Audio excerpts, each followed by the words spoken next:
Hello दोस्तों, नमस्कार, जय श्री राम। मैं हूं जसपाल सिंह मीना। आज 4 फरवरी का दिन है और दोपहर का बज रहा है 1 और मेरी आज से यात्रा प्रारंभ हो रही है भोपाल से प्रयागराज की, और वो भी बिना पैसे में। तो बिना पैसे में मैं कैसे यात्रा करता हूं? मेरा टारगेट ये है कि मुझे भोपाल से प्रयागराज महाकुंभ संगम में स्नान करने जाना है और पैसा 1 रुपये खर्च नहीं करना है। अब मैं कैसे जाऊंगा? मैं जाऊंगा लिफ्ट ले लेकर। गाड़ी, बाइक, कार, ट्रक जो भी मुझे मिलेगा, जो भी मुझे लिफ्ट देगा, मैं उसमें बैठूंगा और जहां तक भी मुझे उतारेगा वहां उतर जाऊंगा। वहां से दूसरी लिफ्ट लूँगा और ऐसे ही लिफ्ट ले लेके मुझे प्रयागराज पहुंचना है। तो फिलहाल में बने रहिए आप मेरी वीडियो में। और जिस भाई ने भी चैनल को सब्सक्राइब नहीं किया है तो सबसे पहले चैनल को सब्सक्राइब कर लें और वीडियो में लाइक कमेंट आप करते रहें। मैं ले चलता हूँ आपको प्रयागराज। तो दोस्तों, मैं भोपाल शहर के बाहर बाईपास पे खड़ा था और मुझे प्रयागराज जाने के लिए पहली लिफ्ट मिल चुकी है और 5 किलोमीटर की लिफ्ट मिली है मुझे। तो 5 किलोमीटर में इनके साथ बैठ के जाऊंगा और वहां से देखूंगा दूसरी लिफ्ट। तो भोपाल से जब मैं निकला था मुझे 5 किलोमीटर की लिफ्ट मिली थी और 5 किलोमीटर की लिफ्ट मिलने के बाद मैं वहाँ से मुझे दूसरी लिफ्ट मिली और दूसरी लिफ्ट मिली मुझे डायरेक्ट विदिशा के लिए। तो एक भाई ने मुझे लिफ्ट दी थी, वो अंदर सिटी में चला गया विदिशा के लिए और मुझे यहाँ उतार के हाईवे पे, ये सागर रोड है, अभी मैं सागर रोड पर खड़ा हूँ और ये सीधा जाता है सागर, कटनी और मैहर होते हुए रीवा प्रयागराज। तो इसी रोड पे खड़ा हूँ और अब यहाँ से मैं ट्राई कर रहा हूँ तीसरी लिफ्ट की। 2 लिफ्ट के माध्यम से मैं यहाँ तक पहुँच चुका हूँ। 40 किलोमीटर की मेरी यात्रा हो चुकी है। अब मैं तीसरी लिफ्ट यहाँ से देख रहा हूँ। तो दोस्तों, चौथी लिफ्ट मिली है मुझे कुशवा जी की तरफ से और कुशवा जी ने मुझे उतारा है यहाँ पे सोटिया चौराहे पे। मैं सागर हाईवे पे खड़ा था और सागर हाईवे से लगभग 2 किलोमीटर की लिफ्ट दी है इन्होंने मुझे। सोटिया चौराहे पे उतार दिया और यहाँ से अब मैं 5वीं लिफ्ट की कोशिश करूँगा कि 5वीं लिफ्ट मुझे कहाँ तक और कितने किलोमीटर तक की मिलती है। और कुशवा जी, आप कुछ कहना चाहेंगे यात्रा के बारे में? मैं प्रयागराज जा रहा हूँ बिना पैसे से। ये कि भैया आपकी यात्रा सफल मंगल में हो तो आगे जो भी है आगे भी आपको लिफ्ट मिलती रहे, खाना पीना जो भी है भी भक्तों की तरह से होता रहे। अच्छा, आपने इससे पहले, मुझसे पहले किसी यात्री को ऐसे देखा है जो बिना पैसे में कोई यात्रा करता हो? कभी देखा है आपने इससे पहले? पहली बार मुझे देख रहा है। पहली बार ही दी है। अच्छा, पहली बार ही लिफ्ट दी है इन्होंने? पहली बार लिफ्ट भी पहली बार ही दी है। यात्री को वैसे तो दी है पर ऐसे जो कि कई किसी स्थल पर जाने वाले। चलिए ठीक है, धन्यवाद कुशवा जी। तो दोस्तों, ये मेरी 5वीं लिफ्ट है और 5वीं लिफ्ट में मैं आ चुका हूँ भोपाल से गुलाबगंज रोड पर और यहाँ से सागर लगभग 150 के समथिंग और है। और अब मैं देखता हूँ शाम तक मेरा कहाँ तक पहुँचना होता है। और जफर भाई ने मुझे लिफ्ट दी है, लगभग 5-6 किलोमीटर की लिफ्ट दी है इन्होंने। और जफर भाई भी भोपाल से ही है, भोपाल में ही रहते हैं, जनता नगर फेज 3 में। और जफर भाई, कुछ कहना चाहोगे? बढ़िया बढ़िया। इससे पहले आपने ऐसे किसी यात्री को लिफ्ट दी?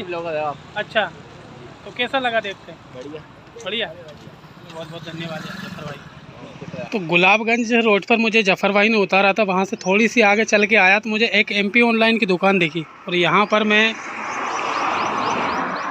बोर्ड बनवा रहा हूँ मैं भोपाल टू प्रयागराज का। और हमारे भाई यहाँ पर बोर्ड बना रहे हैं। क्या नाम है आपका? युवराज लोधी जी बोर्ड बना रहे हैं। और ये जगह का क्या नाम है? गुलाबगंज चौराहा। अच्छा, इसका नाम है। तो इस तरह का मैं बोर्ड बनवा रहा हूँ यहाँ पे, क्योंकि इस बोर्ड के बिना यात्रा करना बहुत मुश्किल होता है। अगर हम ऐसे हाथ के द्वारा लिफ्ट मांगते हैं किसी से तो लिफ्ट बड़ी मुश्किल से देते हैं लोग, क्योंकि डरते हैं कि बैग में क्या रखा है क्या नहीं है। और ये यूट्यूब का लोगो और भोपाल टू प्रयागराज का अगर बोर्ड कोई देखेगा तो आराम से मुझे ईजिली लिफ्ट मिल जाएगी, इसलिए मैं ये बोर्ड बनवाया मैंने।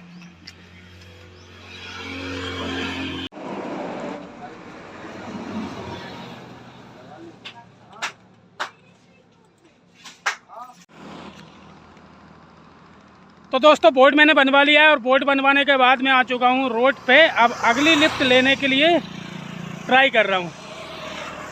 और हाँ, बोर्ड मैंने बनवाया, जो हमारे लोधी जी थे उनसे मैंने पूछा कि बोर्ड कितने में बनाओगे, तो मैंने बोलने लगे 30 रुपये में। और जब मैंने बोर्ड बनवाया, मैटर पूरा समझाया उनको और मैंने ऐसे ही बैठते बैठते बातचीत निकली आई कि कहाँ जा रहे हो, कैसे जा रहे हो। तो बातचीत होते होते हुए मैंने पूरी बात बताई उसको, हमारे जो लोधी जी थे दुकानदार, कि मैं प्रयागराज जा रहा हूँ बिना पैसे से। और इस तरह का बोर्ड बनवाया, ये देखिए इस तरह का। और जब मेरा बोट बन के कंप्लीट हो गया और मैं पैसे देने लगा तो उन्होंने मुझसे मना कर दिया कि रहने दो, मेरी तरफ से गिफ्ट है बोट के, पैसे ही नहीं लिए भाई ने मुझसे। तो ऐसे लोग मिलते हैं यात्रा में। फ़िलहाल मैं ट्राई कर रहा हूँ अगली लिफ्ट के लिए। अब देखते हैं कि कहाँ तक पहुँचना होता है शाम तक। बने रहिए वीडियो में और यात्रा का भरपूर आनंद लीजिए। तो फाइनली जब मैं बोट बनवा के निकला और बोट बनवाने के बाद मैं रोड पे आके लिफ्ट के लिए ट्राई कर रहा था, तो फाइनली एक लिफ्ट और मिली मुझे और भैया ने मुझे लिफ्ट दिए। भैया का गांव जो था जहां से मुझे लिफ्ट मिली थी वहां से लगभग 4-5 किलोमीटर होगा, 4-5 किलोमीटर दूर गांव था और ये वहां पर उतर रहे थे। उसके बावजूद ये मुझे नाश्ता करवाने के लिए 4-5 किलोमीटर और आगे लेके आए। अटारी खेजड़ा नाम की ये जगह है और यहाँ पर हम बैठे हैं एक रेस्टोरेंट में और अभी भैया ने चाय बुलवाई है, तो हम चाय पी के फिर मैं यहाँ से और आगे के लिए निकलूँगा। और भैया आप कुछ कहना चाहोगे? देखने वालों को सपोर्ट करते हैं हम, तो मतलब जो भी ट्रैवल्स करते हैं उन लोगों को भी सपोर्ट करते हैं। अच्छी बात है, ये तो करना भी चाहिए और हर इंसान को सपोर्ट करना चाहिए। तो जैसा कि मैं बिना पैसे में निकला हूँ भोपाल से, मुझसे पहले ऐसे कोई सा यात्री आपने देखा? नहीं, मैंने तो नहीं देखा। अगर हाँ मेरे को कोई मिले हैं तो मैंने जितना भी जो भी सपोर्ट दे सकता हूँ तो वो दिया है। हाँ, जिस चीज़ में मदद दे सकता हूँ, चाहे वो पैसे में दे लो या खाने में दे लो या फिर ट्रैवलिंग के साथ। तो ये भैया चाय पिलवा रहा है। और कुछ बोलना चाहेंगे आप? नहीं, बढ़िया। जैसे यात्रा करना चाहिए या नहीं करना चाहिए? बिल्कुल, जैसे कि सब लोगों को सपोर्ट करना चाहिए। मान लो कि किसी के पास पैसा नहीं है, घूमने की बहुत इच्छा है, उसकी कुंभ जाने की इच्छा है, नहाने की इच्छा है, और कोई बेचारा गरीब है या मध्यम वर्गीय परिवार से पैसे से मतलब मजबूर है, तो इस तरीके से भी आप घूम सकते हो, यात्रा कर सकते हो। सब लोग सपोर्ट करेंगे तो आराम से तुम ट्रैवलिंग कर सकते हो। आराम से आप इस तरीके की सब लोग सपोर्ट करो तो अच्छी बात है। कोई भी ऐसा नहीं रहेगा कि जो ट्रैवलिंग नहीं कर सकता, घूम नहीं सकता। बस सब लोग यही बात है। ये अटारी खेजड़ा की मार्केट है और अटारी खेजड़ा से भाई ने चाय पिलाई। चाय पिलाने के बाद अब मैं जस्ट यहाँ से निकल ही रहा हूँ क्योंकि शाम हो चुकी है और मुझे आगे तक जाना है जहाँ पर मैं रात रुक सकूँ अच्छी जगह, क्योंकि अभी भी मेरे पास 1-1.5 घंटा है और 1-1.5 घंटा तक मैं जितना भी आगे जा सकता हूँ उतना मैं आगे जाऊँगा। रुकने में तो मैं यहाँ भी रुक सकता हूँ अटारी खेजड़ा में भी, लेकिन मैं यहाँ पर नहीं रुकूँगा, यहाँ से आगे के लिए जाऊँगा और आगे जहाँ भी जगह मिलेगी मुझे वहाँ पर रुकूँगा। तो ये मार्केट है अटारी खेजड़ा की। ये विदिशा जिले में ही लगता है। तहसील कौन सी है? गुलाबगंज तहसील का गाँव है। बढ़िया मार्केट है यहाँ का भी। तो मैं अटारी खेजड़ा पे खड़ा था और अटारी खेजड़ा पे काफ़ी टाइम थोड़ा सा मैं रेस्ट कर रहा था अटारी खेजड़ा पे, और फाइनली मुझे एक लिफ्ट मिली है ट्रक से अटारी खेजड़ा पे, और ये भाई जा रहे हैं सागर तक। तो इस ट्रक से लिफ्ट मिली है और ये भाई ने मुझे देख के ही समझ गए थे, मुस्कुरा दिए थे लिफ्ट मांग रहा है भाई। तो सागर, आप प्रॉपर सागर तक जाएंगे या सागर से आगे? सागर से आगे तक जाऊँगा।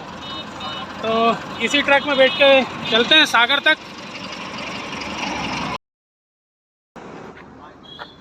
तो दोस्तों शाम के 6:30 बज चुके हैं और हम पहुंच चुके हैं राहतगढ़। राहतगढ़ से पहले ही धारावाही ने गाड़ी रोक दी है और यहाँ पर धारावाही खाएंगे खाना। और फिलहाल में ये देखिए गाड़ी यहाँ पर खड़ी है और ये ढाबा है, ये पीछे ढाबा है।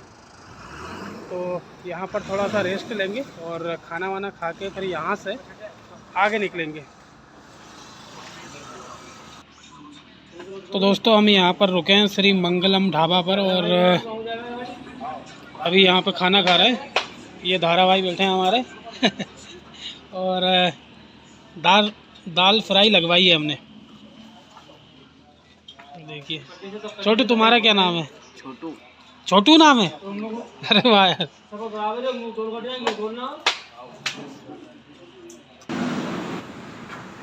तो दोस्तों जो मुझे ट्रक में लिफ्ट मिली थी धारा सिंह डाबर जी के द्वारा, तो धारा सिंह डाबर जी ने मुझे ढाबे पे खाना खिला दिया था और खाना खाने के बाद हम निकले थे सागर की तरफ राहतगढ़ से।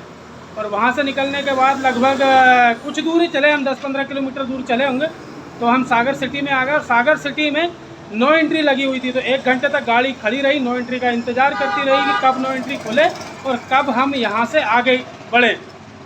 तो फिर हम वहाँ से निकले 9 बजे और सागरपुरा पार करने के बाद दमोह रोड पे आ जाते हैं। दमोह रोड पे धारावाही निकल जाते हैं आगे की तरफ सिटी में गाड़ी खाली करने के लिए, और मुझे उतार देते हैं यहीं इसी चौराहे पर। और मैं उतरा, और उतरते ही मैंने सबसे पहले रहने की और सोने की व्यवस्था देखी। तो सबसे पहले गया मैं पेट्रोल पंप पर, लेकिन पेट्रोल पंप वालों ने मना कर दिया। बोलने लगे कि यहाँ पर रात में नशे पत्ते वाले लोग आते हैं, दारू पीने वाले, आपको परेशान करेंगे, तो यहाँ पर आप मत सोइए। तो फिर मैं घूमते घूमते इधर ही आया चौराहे तरफ, और मुझे एक छोटा सा मंदिर मिला यहाँ पर, और ये हनुमान जी का और गणेश जी का मंदिर है। तो इसी मंदिर में मैंने अभी बिस्तर लगाया है, और यहीं पे मैं सोऊंगा आज की रात। और अभी रात में 10:30 बज रहे हैं। तो ये मंदिर मैं दिखा देता हूँ कैसा मंदिर है, और छोटा सा मंदिर है बीच चौराहे पे। तो ये देखिए, ये मंदिर है, ताला लगा हुआ है मंदिर में, और इधर भी रोड है। ये चौराहा है, पता नहीं कौन सा चौराहा है, और ये वाला रोड है, ये सीधा चला जाता दमोह कटनी के लिए। और हम इधर आते हैं मंदिर के पीछे की तरफ। तो इधर हनुमान जी बैठे हैं हमारे बब्बा, इसमें भी ताला लगा हुआ है। और यहाँ पे मैंने लगाया है टेंट, क्योंकि टेंट मैंने इसलिए लगाया क्योंकि यहाँ पे इतनी ठंड तो पड़ नहीं रही वैसे, लेकिन रात में हो सकता है ठंड लगे और मच्छर से बचा जा सके, इसीलिए मैंने यहाँ पे टेंट लगाया। तो टेंट मेरा लग चुका है, बिस्तर लग चुका है, कंप्लीट है, और अब मैं सोने जा रहा हूँ। तो सभी दोस्तों को गुड नाइट।